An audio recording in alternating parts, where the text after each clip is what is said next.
When I was a casual, I thought as a casual, I spoke like a casual, and I looked at boxing like a casual. But when I became a hardcore, I put away all those casual things. This is Michael Rogers, and welcome to Bodywork Boxing. Welcome back. It's Michael Rogers. Welcome to Bodywork Boxing. And I'm following the whole Errol Spence and Terence Crawford saga. And I'm like, man, just last week, right? Last week and the week before was like, oh man, it was like Errol Spence is in between a rock and a hard place, and who is he gonna fight? And he gotta fight Bud, and you know, it had been a notion already about the 60-40 and all that. That's been cooked so many times, but nothing happened between Bud and Spence, and it comes out that the WBA actually went ahead and allowed Ugas and Errol to go ahead and get a unification in order. So all the energy that everybody that was a Bud only fans, because there are Bud only fans. I'm not a Bud only fans. And the more and more I listen, the more and more it's getting toxic for Bud. You know, I support him. You know, I buy his fights. I don't know about his OnlyFans. I don't know if they buy his fights, but it was all this energy, and it's getting real uncomfortable watching some of my favorite content creators, you know, be hypocrites in this whole situation. They really are, because it was all this pressure. We had to deal with all the trolls and all the responses and all the people that was just in support of Spence doing this thing and trying to, you know, pursue Undisputed. And, you know, it was looking like in and out, 1 foot in, 1 foot out shenanigans with Bud, and whether or not he really wants Undisputed. He says it, but it's all these arguments, and I can go down, but this pound for pound stuff is going to have an asterisk beside it, just like with Canelo. So Bud needs the Errol Spence fight just as much as anything else. If not, it's going to be I can go through all these last at 147. I can go through asterisks on every fight that he fought, and the reason why or why not he didn't fight somebody of note that was better and available and willing to fight him.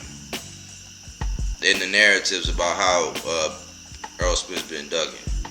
But anyway, it was all this energy about Bud and Spence, and Spence being, you know, caught between having to fight Boots or Bud, and then people were like, oh, he got Ugas and then he got Virgil.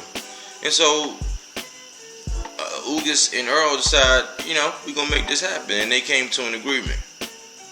And so all of the attention went over here to Bud, and because remember Bud was out, he was driving around every Red Lobster across the country.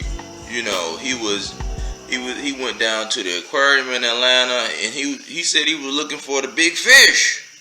Let that fish breathe. So I'm like, okay, you had a lot of energy looking for the big fish, right? The big fish is scheduled for a unification, buddy. What are you gonna do? And I was saying in my other video, I was like, man, Bud need to find something to do. The minute this came out in my other video, and this young man Boots been calling. He didn't just call out. He called out all of their name. Sean Porter said, "It's no absolute way I'm fighting him." Keith Thurman said he didn't know him. I was one of the first people to point that out a couple videos ago. I'm like, this man, like, I'm gonna put the video at the end of here. I'm gonna put that video at the end of this one. You can just click on that one and check it out. But it's so funny now that it's not right for Bud to fight Boots now, because Boots called out everybody. Errol Spence said, "Young man hunt," you know what I'm saying? Young lions hunt, something to that effect. Keep hunting. You know what I'm saying? Basically said, hey, your time is coming. I got business right up here with these belts, but your time is coming. He been said what he was going to do, and he's doing what he said he was going to do. Meanwhile, Bud don't have a date. Boots is available. And it was a word on the street. Everything Boxing put out a video about how Bud and him is talking about he needs rest. He needs rest. It's not looking real good for Bud, man. He got Boots, Jaron Boots Ennis looking like Jaron Sasquatch foot Ennis, man. This man look like he got Sasquatch feet around here. I called him in my video. You gonna see? I called him the Candy Man. You know, back when nobody was saying his name. And my only thing with Boots back then was he needed to be more specific when people asked him who he want to fight next and all that. You know, and then he comes out and he is more specific about who. He was like all of them, and he said them by name, so you can't escape that. So now that he's available, you know, you upper echelon, you don't have anything but time. Y'all can get this popping and y'all can get this scheduled, but he don't deserve a shot.